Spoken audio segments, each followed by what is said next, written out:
अहो आठवले साहेब, आपण बसलात भाजपच्या ओसरीवर. अहो आठवले साहेब, आपण बसलात भाजपच्या ओसरीवर आणि राजसाहेबाला घरात घ्यायचं नाही हा सल्ला देता वरचेवर. आणि राजसाहेबाला घरात घ्यायचं नाही हा सल्ला देता वरचेवर. गेल्या काही दिवसांपासून मनसे महायुतीमध्ये येण्याच्या चर्चा सुरू होत्या, त्या आता पूर्णपणे थंडावल्याचं दिसतं आहे. आणि त्यातच रामदास आठवले यांनी माझा कट्ट्यावरती वक्तव्य केलं की मनसेचा महायुतीला काहीही फायदा होणार नाही. दुसरीकडे जानकरांना जागा मिळते, मात्र मनसेबाबत अजूनही निर्णय होत नाही. तर ऐकायला असं मिळतं की मनसेला मित्रपक्षाच्या चिन्हावरती लढायला सांगितलं गेलं. आता या सगळ्या संदर्भात बोलण्यासाठी मनसेचे ज्येष्ठ नेते प्रकाश महाजन आपल्यासोबत आहेत. पहिलं काय प्रतिक्रिया आहे रामदास आठवले यांच्या वक्तव्यानंतरची? खरं म्हणजे आठवले साहेब असं का बोलले हे मला थोडं नवलच आहे. आठवले साहेबाची NDA मध्ये अवस्था काय, तर आठवले साहेब हेच NDAच्या ओसरीवर बसलेत आणि ते जर सल्ले देऊ लागले, ह्याला घेऊ नका त्याला घेऊ नका, याचं थोडं जरा आश्चर्य वाटतं. कारण त्यांनीच एक खंत बोलून दाखवली की त्यांचं नावसुद्धा कोणी घेतलं नाही, शिर्डीमधून लढवा किंवा सोलापूरमधून लढवा. मग राजसाहेबासारख्या लोकप्रिय युवकांचा नेता असलेल्या ला NDAत घेऊ नका हा सल्ला देण्याचं काही कारण नव्हतं त्यांना. आता त्यांचा तो स्वभाव आहे, त्याने तो दिला. कदाचित त्यांचं काय त्रागा, त्यांचं फ्रस्ट्रेशन, त्यांना विचारलं नाही, जागा दिली नाही, हे देखील असू शकतं. त्याच्यातून ते असं बोलले असावेत. पण आठवले सुद्धा तुमच्यावरती म्हणजे वक्तव्य करतात. कसं हे राजकारण आहे, कोणी कुणावर काय वक्तव्य करावे हा ज्याच्या त्याचा विवेकाचा भाग आहे. खरं म्हणजे कालच्या विषयात त्यांनी राजसाहेबाला का घेतले मला माहीत नाही. आणि मलासुद्धा मग आठवले साहेबाला पाहून, ते अतिशीघ्र कवी आहेत, तसं मी कवी वगैरे नाही, पण चांगल्या कवितेचा, चांगल्या गझलचा चाहता आहे.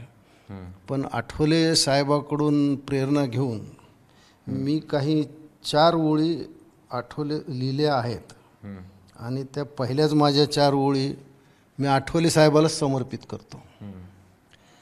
अहो आठवले साहेब, आपण बसलात भाजपच्या ओसरीवर. अहो आठवले साहेब, आपण बसलात भाजपच्या ओसरीवर आणि राजसाहेबाला घरात घ्यायचं नाही हा सल्ला देता वरचेवर. आणि राजसाहेबाला घरात घ्यायचं नाही हा सल्ला देता वरचेवर. तुम्ही आठवलेंवरती ही कविता हे केलं, हे सगळं खरं आहे. परंतु दुसरं आणखीन असं पण आहे की जानकरांना जागा मिळते, जानकरांना पक्षावरती, त्यांच्या पक्षाच्या चिन्हावरती त्यांना लढायला मिळतं, मात्र मनसेबाबत अजून महायुतीत घेण्याचाच निर्णय होत नाही. कसं आहे की त्या बाबतीत पक्षाने काही बोलायचं नाही बंधन घातलेलं आहे, त्याच्यामुळे मी त्या बंधनाच्या बाहेर जाऊ शकत नाही.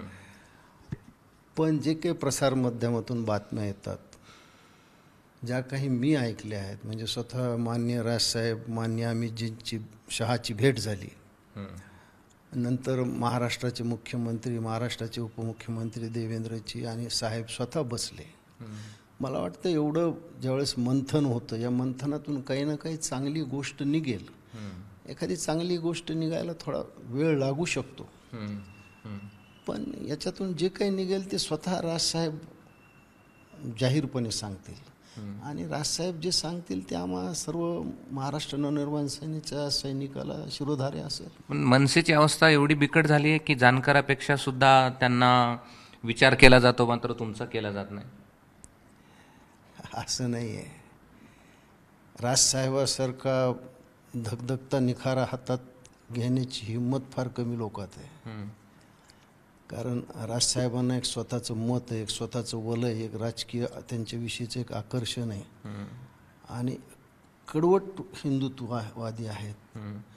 धर्मावर आले तर ते हिंदूंच्या साठी आहेत आणि मराठीसाठी आले तर मराठी माणसासाठी आहेत.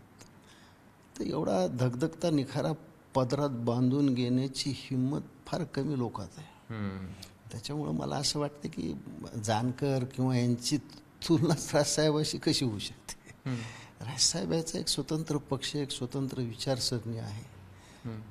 त्या काळात शिवसेनेसारखं जिरेबंदी घर सोडून ते बाहेर पडलेत.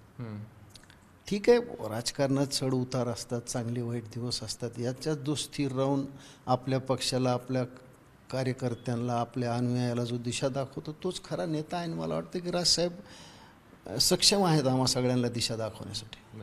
अशी पण माहिती मिळते की त्यांना एक प्रस्ताव देण्यात आलेला होता की त्यांनी इतर म्हणजे मित्र पक्षाच्या चिन्हावरती लढावं, तो त्यांनी फेटाळला अशी देखील माहिती आहे. तुमची काय प्रतिक्रिया, असं शक्य आहे? नाही, प्रसार माध्यमातून जे काही येतं त्याच्यावर मी काही फार प्रतिक्रिया देणार नाही. पण असं असेल की दुसऱ्याच्या चिन्हावर लढण्याचा ठराव जर राजसाहेबांनी फेटाळला असेल तर ते माझे नेते आहेत याचा मला सार्थ अभिमान आहे. कोणताही स्वाभिमानी नेता आपलं चिन्ह सोडून दुसऱ्याच्या चिन्हावर निवडणूक लढवत नाही. आणि राजसाहेबांनी जर हा बाणेदारपणा दाखवला असेल तर मला त्यांचा खूप अभिमान आहे, मला त्यांचा गर्व आहे. दुसरं आणखीन असं पण आहे की लोकसभेला जागा द्यायची नाही आणि विधानसभेला जागा द्यायचा, हा देखील प्रस्ताव त्यांनी फेटाळला. याच बाबतीत मला काही फारशी माहिती नाही, त्याच्यामुळे मी याच्यावर मत व्यक्त करणं सुद्धा चूक आहे. शेवटी राजसाहेब जो निर्णय घेतील ते आमचे कॅप्टन आहेत. त्यांनी जो निर्णय घेतला तो आम्हाला शिरोधार्य आहेच आहे आणि आम्ही तसं काम करू. असं पण आता निर्णय कधी घेणार आहात तुम्ही? एक विभागाच्या म्हणजे पहिल्या टप्प्यातल्या तर आता अर्ज देखील भरायची वेळ संपली आहे, दुसऱ्याची पण संपून जाईल. हे पहा, राजसाहेब या सगळ्या गोष्टीचा आमच्यापेक्षा जास्त विचार करत असतील. कारण राजसाहेबांचं राजकीय भवितव्य, पक्षाचं भवितव्य या गोष्टीवर अवलंबून आहे. त्याच्यामुळे ते खूप जागरूक आहेत. ते घाईगर्दीत कुठलाही निर्णय घेणार नाहीत. त्याच्यामुळं किती वेळ लागतो, काय वेळ लागतो याला महत्त्व नाही. पण जो निर्णय येईल तो पक्षहिताचा, तो हिंदू धर्माच्या हिताचा, तो महाराष्ट्र धर्माच्या हिताचा नक्की असेल.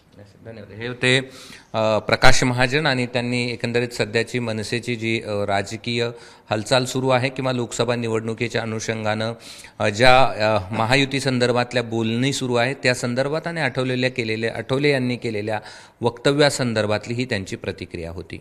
कॅमेरामन बाळासाहेब पाचवणेसह मी कृष्णा केंडे, एबीपी माझा, छत्रपती संभाजीनगर. एबीपी माझा, उघडा डोळे बघा नीट.